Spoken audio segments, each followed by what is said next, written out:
पहले बात करेंगे महाराष्ट्र से जुड़ी हुई, क्योंकि कल शपथ ग्रहण समारोह का आयोजन किया जाएगा जिसमें तमाम पंडित शामिल होने वाले। लेकिन उससे पहले ये बड़ी खबर इस वक्त आपकी टीवी स्क्रीन पर है।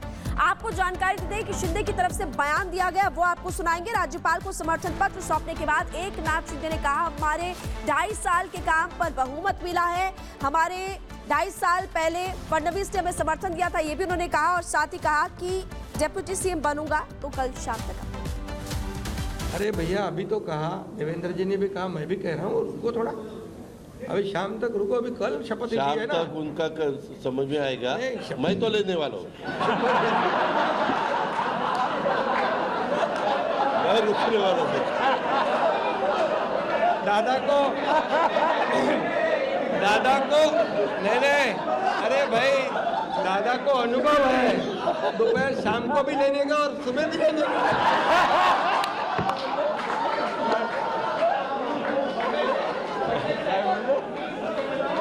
परंतु ऐका, पूर्वी आम्ही सकाळी दोघांनी घेतली होती, तो हे राहून गेलेलो होता। आता पुढे 5 वर्ष आता ठेवणार आहे।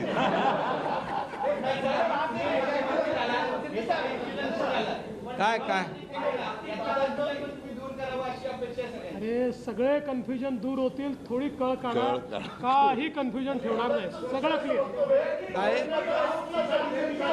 काही कन्फ्युजन नाही आहे। ए बाबा, काही कन्फ्युजन नाही, सगळ्यांना उद्या तुम्ही। अरे भैया, अभी तो कहा, देवेंद्र जी ने भी कहा, मैं भी कह रहा हूँ, रुको थोड़ा, अभी शाम तक रुको। अभी कल शपथ शाम है ना, तक उनका समझ में आएगा। मैं तो लेने वाला हूँ। मैं रुकने वाला हूँ। दादा को नहीं, अरे भाई, दादा को अनुभव है, दोपहर शाम को भी लेने का और सुबह भी लेने का।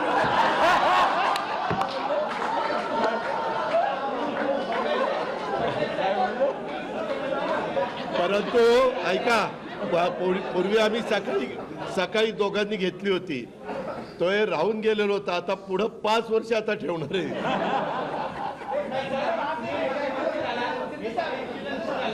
काय अरे सगळे कन्फ्युजन दूर होतील, थोडी कळ काढा, काही कन्फ्युजन ठेवणार नाही, सगळं क्लिअर। काही कन्फ्युजन नाही आहे। ए बाबा, काही कन्फ्युजन नाही, सगळ्यांना उद्या तुम्ही। तो किसी बात का कोई कंफ्यूजन नहीं है। एकनाथ शिंदे को आप सुन रहे थे, लेकिन सरकार बनाना का दावा पेश करने के बाद देवेंद्र फडणवीस की तरफ से भी टिप्पणी सामने, आपको वो भी बता दें। देवेंद्र फडणवीस की तरफ से कहा गया कि मुझे समर्थन पहले भी मिला था, शिंदे अजीत ने मेरा नाम आगे किया, मेरी इच्छा है कि शिंदे मंत्रिमंडल में शामिल हो, हम तीनों ने मिलकर सभी फैसले किए हैं। कल शाम 5:30 बजे सरकार की शपथ ग्रहण में पीएम मोदी भी शामिल होंगे, ये उन्होंने कहा।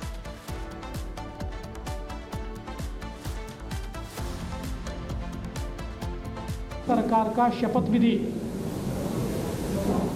ये 5 तारीख को शाम को 5:30 बजे विश्व गौरव भारत के प्रधानमंत्री माननीय नरेंद्र मोदी जी की उपस्थिति में संपन्न होगा। मुंबई के आज़ाद मैदान पर ये संपन्न होगा और इस शपथ विधि में तीनों पार्टी के नेता वहां पर रहेंगे। उसके बाद और किसका शपथ विधि होगा, इसका फैसला हम शाम तक करेंगे। हमारी बैठकें हैं, उसके बाद हम शाम तक करेंगे। जैसा ही फैसला होगा वैसे आपको इत्तला दी जाएगी। कल मैं स्वयं माननीय हमारे मुख्यमंत्री एकनाथ शिंदे जी के पास गया था और एकनाथ राव जी को मैंने ये निवेदन किया था कि हम सभी की इच्छा है कि इस सरकार में वे स्वयं हमारे साथ रहे। शिवसेना के भी विधायकों की इच्छा है और महायुति के भी विधायकों की इच्छा है और मुझे पूर्ण विश्वास है कि वो हमारे साथ रहेंगे। कोमल और अनामिका सहयोगी हमारे साथ इस वक्त मुंबई सीधा जुड़ रही हैं। मैं सबसे पहले कोमल आपके पास आते हुए, तैयारी लगभग पूरी हो चुकी है। फॉर्मूले की बात अब यहाँ पर कोमल कहा जा रहा है कि क्या होगा, इसमें ये कहा जा रहा है कि शाम तक जो लिस्ट है वो भी सामने आ जाएगी। कौन कौन शपथ ले रहा है? बिल्कुल, देखिए शाम में वर्षा में जो है एक बैठक होने वाली है, उसके बाद जो है कई हद तक जो है तस्वीर जो है पूरी तरह से साफ हो जाएगी कि कैबिनेट विस्तार को लेकर के भी यहाँ पे बातचीत होगी, पोर्टफोलियो को लेकर के भी बातचीत होगी, लेकिन एक पेज अभी भी ये भी फंसा हुआ है कि आखिर डिप्टी सीएम कौन होगा। हाँ, अभी जस्ट आपको तस्वीरें दिखाई थी कि देखिए यहाँ से चूंकि देवेंद्र फडणवीस का काफिला जो है वो राजभवन से निकल गया है, अब वर्षा की ओर जा रहे हैं। राजभवन से वर्षा की बात करें तो ज़्यादा डिस्टेंस नहीं है, तो ऐसे में अब वो वर्षा बंगलो जाएंगे। एक नाथ शिंदे का वो बंगलो है जहाँ पर चर्चा हो सकती है, पोर्टफोलियो को लेकर के भी चर्चा हो सकती है। मंत्री पद बंटवारे की बात करें तो देखिए इसके पहले भी हमने जिस तरह की तस्वीरें दिखाई थी, बताया था कि लगातार जो है बयानबाजी जो है वो बीजेपी के नेताओं की तरफ से भी इसे लेकर के देखने को मिल रही है कि हर 20 से 22 विधायक पर एक मंत्री होगा। तो ऐसे में ये कयास लगाए जा रहे हैं कि करीब भाजपा के जो है 24 जो मंत्री हो सकते हैं। इसके साथ ही साथ अगर हम एक नाथ शिंदे गुट की तरफ से बात करें तो उनके जो है 12 मंत्री, 11 से 12 मंत्री हो सकते हैं। और वही तीसरी तरफ अजीत पवार की बात करें तो अजीत पवार के जो है 8 से 9 मंत्री जो है उनके गुट से हो सकते हैं। तो मंत्री पद को लेकर के यही एक फॉर्मूला जो है ये तय होता हुआ नजर आ रहा है। हालांकि तस्वीर जो है वो जब महायुति की बैठक होगी उसके बाद साफ हो पाएगी, लेकिन अभी तक तो कहा यही जा रहा है कि सब कुछ फाइनल है और कुछ देर के बाद इसका भी ऐलान कर दिया जाएगा कि वो फॉर्मूला आखिर क्या है। अनामिका के पास भी अब यहां पर चलेंगे, लेकिन आखिरकार 11 दिन के बाद वही हुआ है जिसके कयास लगातार लगाए जा रहे थे। देवेंद्र फडणवीस जो है वो मुख्यमंत्री लगभग फाइनल हो चुके हैं और अब उनके नाम पर मुहर यहां पर लग चुकी है। बीजेपी विधायक दल के नेता की तरफ से उन्हें चुना गया। वहीं सबसे बड़ी बात यह कि लगातार जो मंथन का दौर चल रहा था उस पर आखिरकार आकर तीनों ही पार्टियों के नेता सामने आए और यह कहा कि सर्वसम्मति से मुख्यमंत्री के तौर पर देवेंद्र फडणवीस पर के नाम पर मुहर लगी है। देखिए,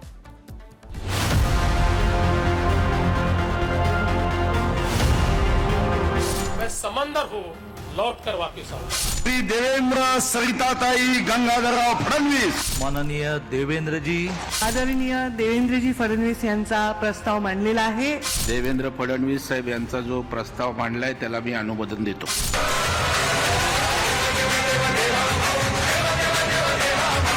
इसी के साथ खत्म हो गया 11 दिन से जारी गतिरोध, खत्म हो गई सीएम पर कयासबाजी। शिंदे संग रेस में देवेंद्र फडणवीस ने मारी बाजी, एक बार फिर मिला देवा भाव को मौका। महाराष्ट्र विधानसभा में बीजेपी विधायक दल की बैठक हुई। चंद्रकांत पाटिल और सुधीर मुनगंटीवार ने नाम का प्रस्ताव रखा और पंकजा मुंडा समेत कई विधायकों ने फडणवीस के नाम का समर्थन किया। इसके बाद वो चुने गए विधायक दल के नेता और तीसरी बार मिला राज्य का सीएम बनने का मौका।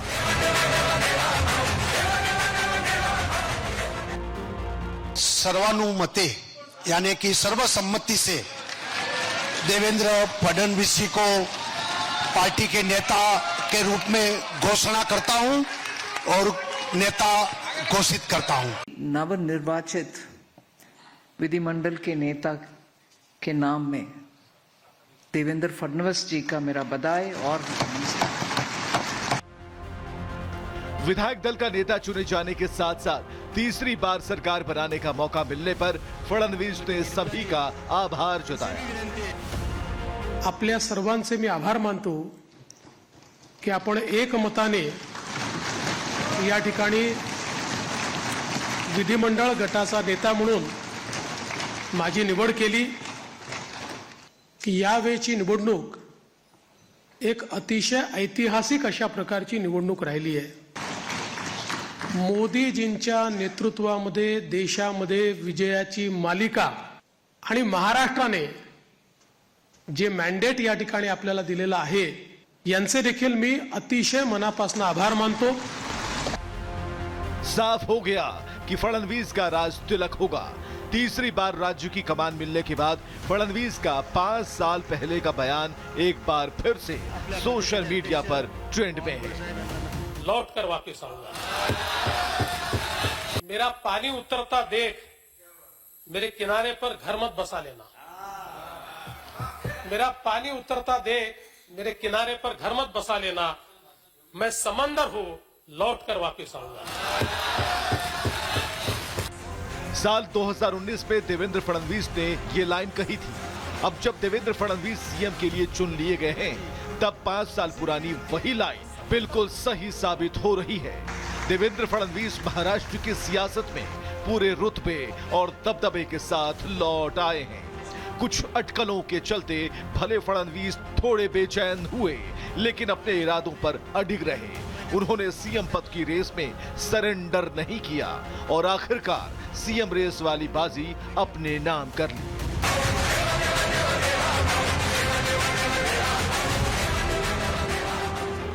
अब 5 दिसंबर की शाम 5:30 बजे मुंबई के आजाद मैदान में शपथ ग्रहण होगा। फडणवीस तीसरी बार महाराष्ट्र के सीएम पद की शपथ लेंगे। महाराष्ट्र में महायुति की नई सरकार के गठन से पहले मंत्री पद के नामों को लेकर चर्चाएं तेज हो गई हैं। बीजेपी और शिवसेना के संभावित मंत्रियों की लिस्ट सामने आई है, जिसमें बीजेपी की तरफ से 17, एनसीपी के 7 और शिवसेना के 7 मंत्री पद की शपथ ले सकते हैं।